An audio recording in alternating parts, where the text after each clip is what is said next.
Hey guys, welcome to math. Alright, so in math this week we've been working on two-digit subtraction, and that's something that we definitely need a little bit more practice on. Most of us are getting pretty good, but it's something that is kind of hard and we definitely need more practice.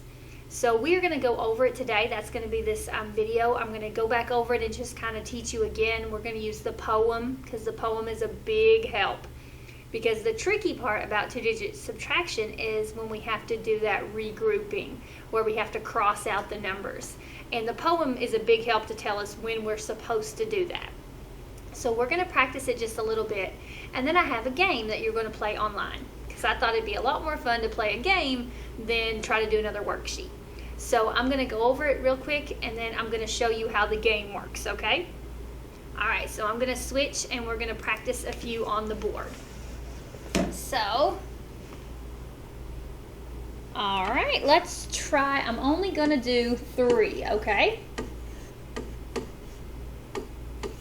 There's our first one.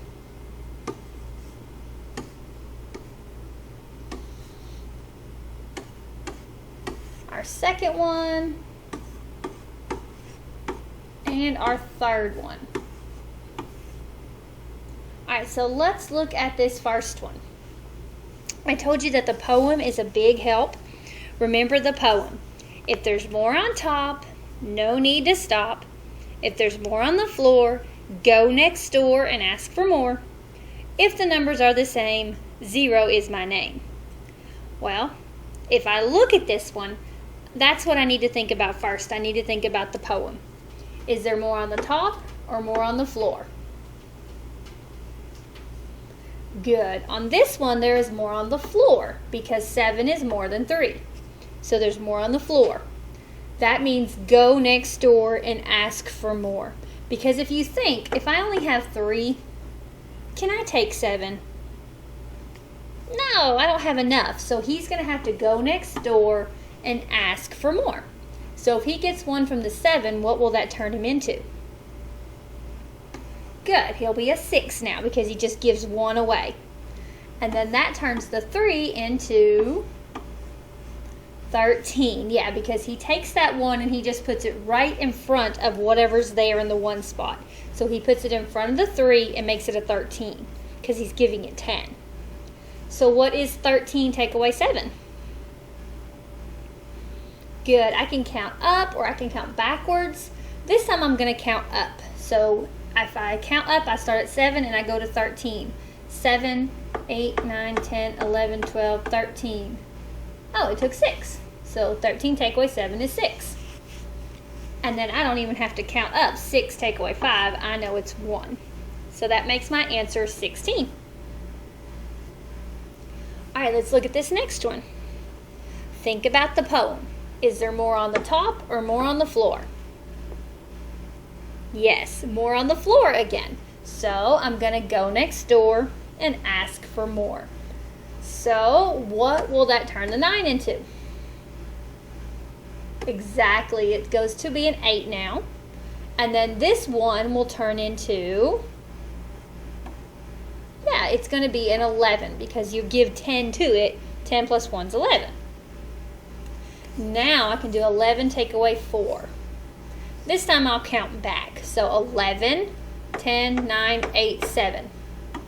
11 take away 4 is 7. And then 8 take away 7, I know that too. That's 1. So my answer is 17.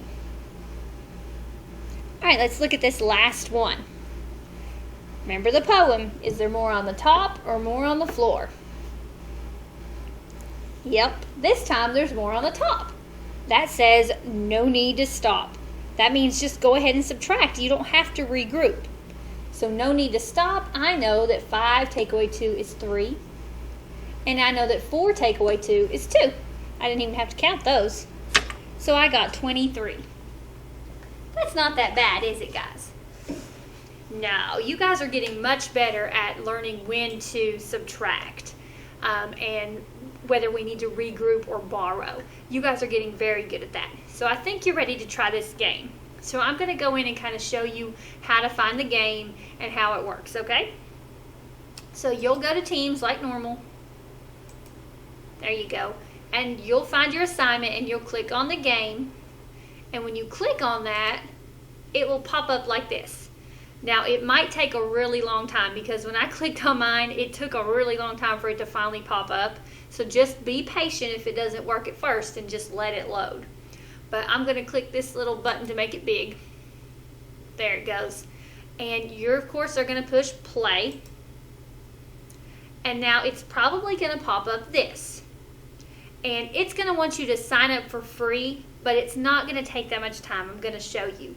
So you're probably going to click My Child or Myself if you want to.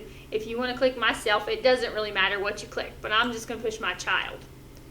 And if your parents have Facebook, they can sign in really fast with Facebook, or they can sign in really fast with Google, or you can sign in with your email. And I know you guys are like, wait a minute, I don't have an email. Yes, you do. I promise you do. Every kid has an email, and it's going to be your student number at student.scottcounty.net. And everybody knows your student number because you need it to log into everything. So it'd be your student number at student.scottcounty.net. And then your password is the same password you use for everything else. And then you can just push that and create an account real quick. But if your parents have Facebook or they have a Google, that might be faster. I'm going to push Facebook because I've already used Google. So I'm going to log in really quick with my Facebook.